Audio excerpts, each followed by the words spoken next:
وکفا وسلام علی عبادہ الذین اصطفیٰ اما بعد۔ اس دنیا کے پیدا کرنے والے مالک کا شکر ادا کر کے اور اس مالک کے بھیجے ہوئے آخری پیغمبر، انسانوں کے انتہائی بہی خواہ ہمدرد جناب محمد رسول اللہ صلی اللہ علیہ وسلم پر درود و سلام کا نذرانہ پیش کرنے کے بعد میں چند گزارشات آپ کے سامنے رکھنے کی کوشش کرتا ہوں۔ بڑی خواہش تھی کہ جاوید پاشا صاحب کی باتیں ہم تفصیل کے ساتھ سنیں گے، چونکہ ان کے کام اور ان کی اس وقت کی مشغولیت، یہ ساری وہ چیزیں ہیں جس کو میں نے بہت قریب سے دیکھا ہے۔ الحمدللہ بڑا اچھا کام کر رہے ہیں۔ غائبانہ طور پر میں ان کے لیے دعا بھی کرتا رہتا ہوں، لیکن آج کی مشغولیت کچھ عجیب اتفاق ایسی ہے کہ شاید بس میں اپنی بات کر کے یہاں سے چلا جاؤں، باتیں ان کی نہ سن سکوں، یہ کچھ ایسی مجبوری آ گئی، اتفاق ایسا ہو گیا۔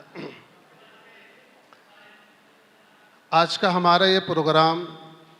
ملک کے آئین، سنویدھان اور دستور کے عنوان سے منعقد کیا گیا ہے۔ ہم میں سے ہر آدمی اس بات پر تو بہت اچھی طرح مطمئن ہے کہ ہمارے ملک کا آئین، دستور، سنویدھان یہ انتہائی پیارا سنویدھان ہے۔ اس میں ہمارے ملک کے اندر جو مختلف ذات اور برادری کے لوگ بستے ہیں، ہر ایک کے رہن سہن، شادی بیاہ، اپنی لائف اسٹائل الگ ہے، ہر ایک کی مکمل رعایت اس سنویدھان کے اندر رکھی گئی ہے۔ یہاں تک کہ جو لوگ اپنے خیالات کے مطابق جس دھرم اور مذہب کو اچھا سمجھتے ہیں، اس پر چلنے کا، اس کی تبلیغ اور اس کی اشاعت کا پورا اختیار اس سنویدھان کے اندر دیا گیا ہے۔ اسی بنا پر کہا جاتا ہے انسانی بنیادی حقوق کے تحفظ کا ضامن ہے ہمارے اس ملک کا سنویدھان، لیکن اس وقت لگ جاتا ہے جب سنویدھان پر عمل کرنے اور کرانے والوں کے دلوں کے اندر اور نیتوں کے اندر فتور آ جاتا ہے، تو اس وقت لیکن لگا کر کے بات تعبیر کرنی پڑتی ہے۔ آپ دل پر ہاتھ رکھ کر کے اس بات کو سمجھنے کی اور سوچنے کی کوشش کریں کہ جب ملک کے آئین نے ہمیں یہ تحفظ دیا ہے کہ اسلام مذہب کو حق ماننے والے اپنے مذہب پر عمل پیرا رہیں، بدھ مت کو سچ ماننے والے، حق ماننے والے اپنے مذہب پر عمل پیرا رہیں، کسی اور دوسرے دھرم اور مذہب کو سچ جاننے والے اور ماننے والے اپنے دھرم پر، اپنے مذہب پر عمل پیرا رہیں۔ اس کے ساتھ ساتھ ایک دوسرے کی جو انسانی ضروریات ہے، ایک دوسرے کے جو بنیادی حقوق ہیں، اس کے اندر ایک دوسرے کے مددگار بن کر کے رہیں، ایک دوسرے کا ہیلپ کرنے والے بن کر کے رہیں۔ یہ سنویدھان نے ہم کو آمادہ کیا ہے اور اس کی ترغیب دی ہے۔ اب ہم ایک محلے کے اندر، ایک شہر کے اندر مختلف برادری کے لوگ بھی رہتے ہیں اور مختلف مذہب کو سچ جان کر ماننے والے لوگ بھی رہتے ہیں۔ اب ہم میں سے ہر ایک کی ایک پرسنلی ذمہ داری بھی بنتی ہے، اجتماعی ذمہ داری کے ساتھ ساتھ، کہ ہم اپنے مذہب پر مضبوطی کے ساتھ جمے رہیں، لیکن ہماری چال چلن سے، ہماری بات چیت سے، ہمارے رہن سہن سے کسی دوسرے مذہب کے ماننے والے کو ذرہ برابر بھی تکلیف نہ پہنچے۔ اگر ہمارے کسی عمل سے، ہماری بات چیت سے اگر کسی کو تکلیف پہنچتی ہے، کسی کے خلاف پلان اور منصوبہ بنایا جاتا ہے،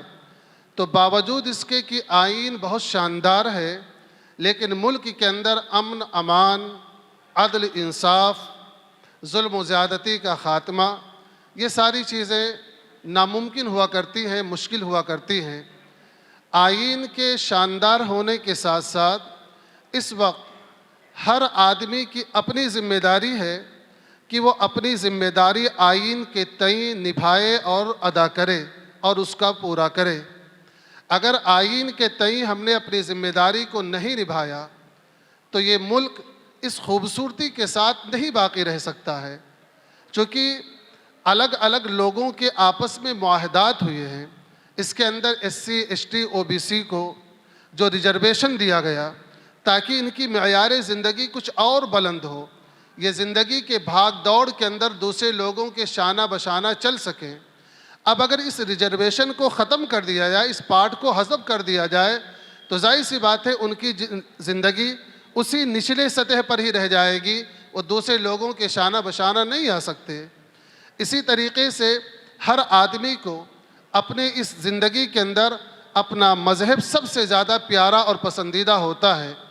اپنے مذہب کے تحفظ کے لیے وہ بڑے بڑے نقصان اٹھا لینے کے لیے آمادہ اور تیار رہتا ہے۔ اب اگر یہ سوچا جائے کہ ملک کے اندر سے تمام مذاہب کو مٹا کر کے ایک ہی مذہب کو سب پر تھوپ دیا جائے تو ظاہر سی بات ہے اس ملک کی زمین، اس ملک کا عوام اس کو کبھی ایکسیپٹ نہیں کر سکتا، کبھی اس کو قبول نہیں کر سکتا۔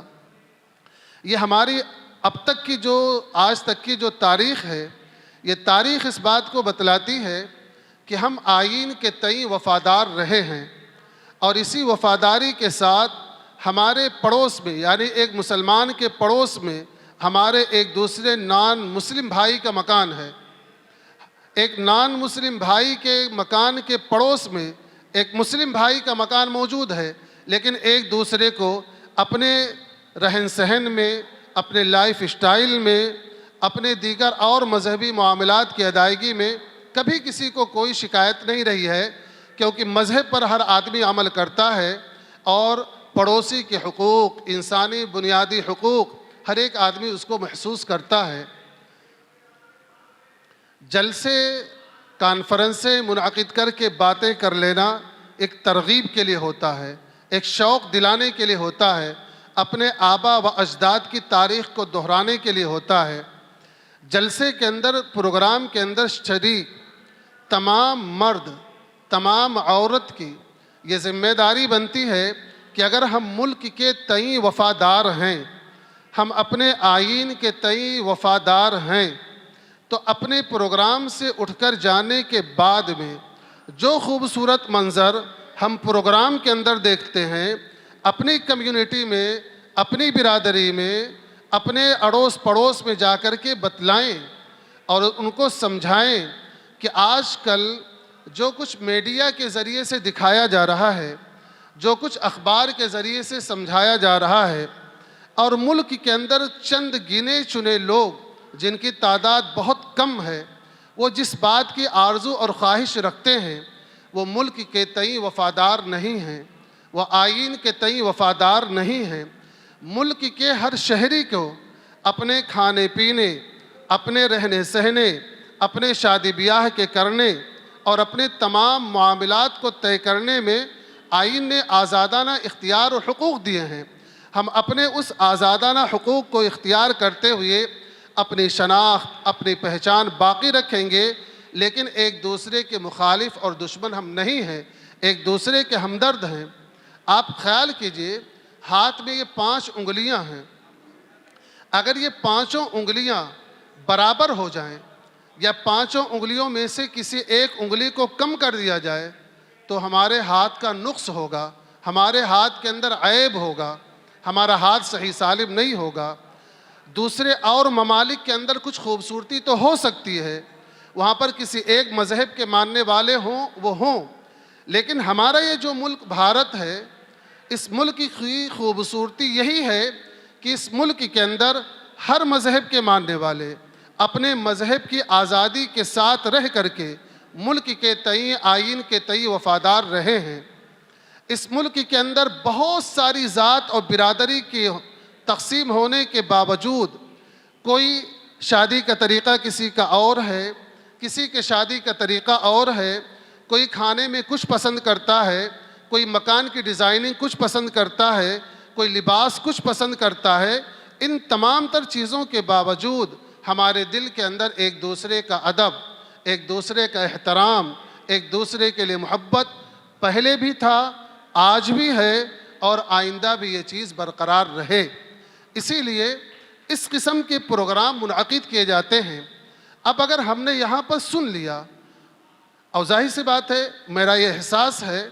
کہ ایسے پروگراموں کے اندر کیڈر بیس کے لوگ ہی آتے ہیں، جو لوگ پہلے سے فیلڈ میں کام کیے رہتے ہیں، کچھ جانتے اور سمجھتے ہیں، وہی لوگ آتے ہیں۔ اب یہاں پر جو باتیں کہی جاتی ہیں، جس بھی دھرم کی جو اچھائی، ملک کے آئین کے تئیں وفاداری، اب اس کو لے جانے کے بعد ہم اپنی کمیونٹی کے اندر ٹرانسفر کریں، اپنے لوگوں میں بتلائیں۔ آج جو غلط فہمیاں لوگوں کے اندر پیدا ہو رہی ہیں، سب سے بڑی وجہ نالج کی کمی ہے۔ ہمارے نان مسلم بھائی کو یہ نہیں پتہ ہے کہ اسلام کیا کہتا ہے ہمارے بارے میں۔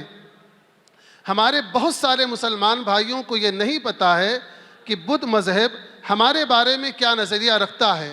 پتہ نہیں، اب تیسرا کوئی آدمی آ کر جو شوشہ چھوڑ دیتا ہے، ہم اسی کو سچ مان لیتے ہیں، اور ہم دل کے اندر یہ بیٹھا لیتے ہیں کہ بدھ مذہب کا ماننے والا ہے، لہذا یہ بالکل الگ ہے، یہ اسلام کا ماننے والا ہے، لہذا یہ بالکل الگ ہے۔ ہمیں ایک دوسرے کے ساتھ مل بیٹھنے کی کوئی حاجت اور ضرورت نہیں ہے، ہم ایک دوسرے سے دور ہو گئے۔ اب تیسرے نے جو کچھ ہمیں سمجھایا، ہم نے اسی کو سچ مان لیا، آپس میں اکٹھا بیٹھ کر کے ہم نے کبھی کوئی بات چیت نہیں کی۔ ہم جب آپس میں اکٹھا بیٹھ کر کے بات چیت کریں گے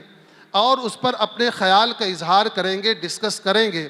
تو یہ چیز حقیقت میں واضح ہوگی کہ ہم جس ملک کے اندر رہ رہے ہیں، اس ملک کے اندر تمام مذہب کے ماننے والوں کی ذمہ داری ہے کہ وہ آئین اور ملک کے تئیں وفادار رہیں۔ اور الحمدللہ میں پورے اطمینان، پورے انشراح کے ساتھ کہتا ہوں کہ اسلام کے ماننے والے جو مسلمان ہیں، وہ ملک کے تئیں اور آئین کے تئیں وفاداری کے نبھانے میں ہمیشہ نمبر 1 پر رہتے ہیں۔ اس ملک کو انگریزوں کے چنگل سے آزاد کرانے کے لیے جب قربانی دینے کی ضرورت پڑی تھی، ملک کی تاریخ پڑھی جائے، نالج آئیں گے، تجربات آئیں گے، تو سب سے پہلے مسلمانوں نے اس آواز کو بلند کیا اور ساتھ میں تمام اپنے نان مسلم بھائیوں کو، بدھسٹ کو، دیگر اور جو مذاہب کے ماننے والے ہیں، ان کو ساتھ میں لیا۔ جب ہم ساتھ میں کھڑے ہو کر کے لڑے تو ہم نے اس بیرونی دشمن کو باہر بھگایا اور ملک کو آزاد کرایا۔ بابا صاحب امبیڈکر کو سویدھان سبھا کا چیئرمین نہ بننے دیا جائے، اس کے لیے کیا کیا کوششیں نہیں کی گئیں اور کون کون سی تدبیریں اختیار نہیں کی گئیں، لیکن مسلمان اس بات کو خوب اچھی طریقے سے دیکھ رہا تھا کہ بابا صاحب جو تعلیم لے کر کے آئے ہیں، اگر ان کو سویدھان سبھا کا چیئرمین بنا دیا گیا تو ان کی سرکردگی، سربراہی کے اندر ملک کے ہر شہری کے حقوق کو محفوظ رکھنا بہت آسان ہوگا۔ اس بنا پر مسلمانوں نے پوری کوشش کر کے الیکشن جتوایا، بابا صاحب کو سویدھان سبھا کا صدر منتخب کروایا، اور ان کی سرکردگی، سربراہی کے اندر ہر ایک کمیونٹی کے نے، ہر ایک لوگوں نے اپنے اپنی ضروریات، اپنے اپنے تقاضے، اپنی اپنی باتیں رکھی۔ لمبی بحث و تمحیص کے بعد سویدھان کو مرتب کیا گیا۔ سب نے اس بات پر اطمینان کا اظہار کیا کہ اب اس سویدھان کے رہتے ہوئے ہمارا دھرم بھی محفوظ ہے۔ مسلمانوں نے بھی یہی خیال کیا، دیگر اور مذہب کے ماننے والوں نے بھی خیال کیا۔ اپنے دھرم اور مذہب کی حفاظت کے ساتھ ساتھ یہاں کا ہر شہری بہت پیار محبت کے ساتھ رہ کر کے عدل و انصاف کے نظام کو باقی رکھ کر کے اپنے تئیں دوسروں کی ذمہ داریاں نبھاتا رہے گا۔ یہ آئین، یہ آرزو، یہ تمنائیں لے کر کے بابا صاحب کو سویدھان سبھا کے اندر پہنچایا گیا تھا اور وہ سویدھان بنا۔ بابا صاحب کا نام لینے والے ہم مسلمان بھی اس کے اندر پیش ہیں۔ اب جب سویدھان کی بات آتی ہے تو بابا صاحب کا نام لینا ہی پڑتا ہے، اور اسلام نے ہم کو یہ تعلیم دی ہے کہ کسی بھی انسان نے اگر اچھا کام کیا ہے تو اس کا شکر ادا کیا جائے، اس کی بھلائی اور خیر کا تذکرہ کیا جائے۔ بابا صاحب کا ہم اس نقطۂ نظر سے تذکرہ کرتے ہیں۔ اب ضرورت اس بات کی ہے کہ ان کا نام لینے والے تمام لوگ،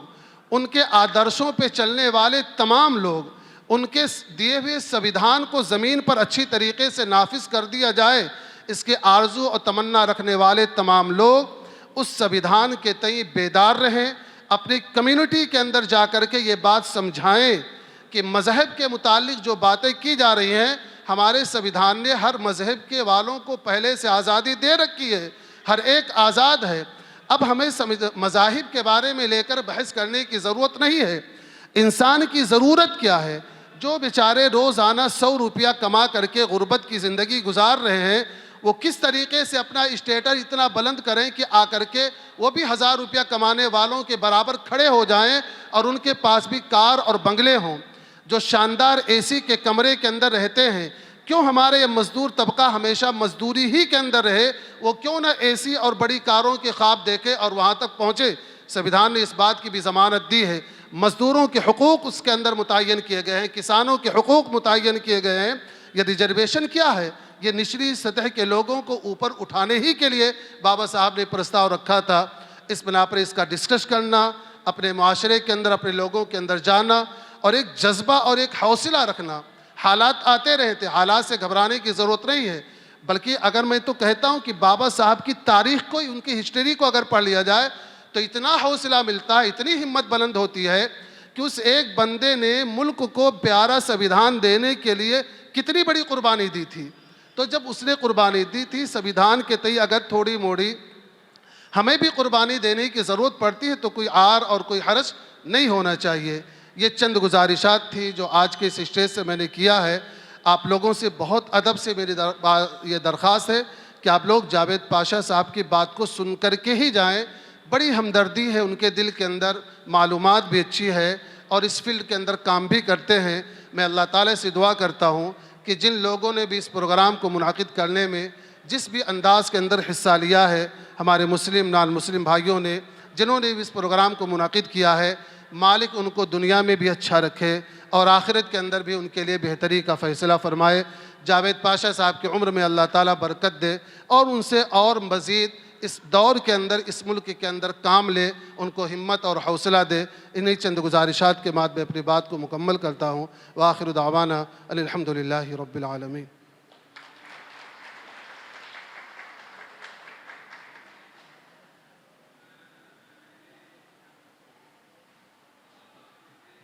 دو درخواستیں ہیں۔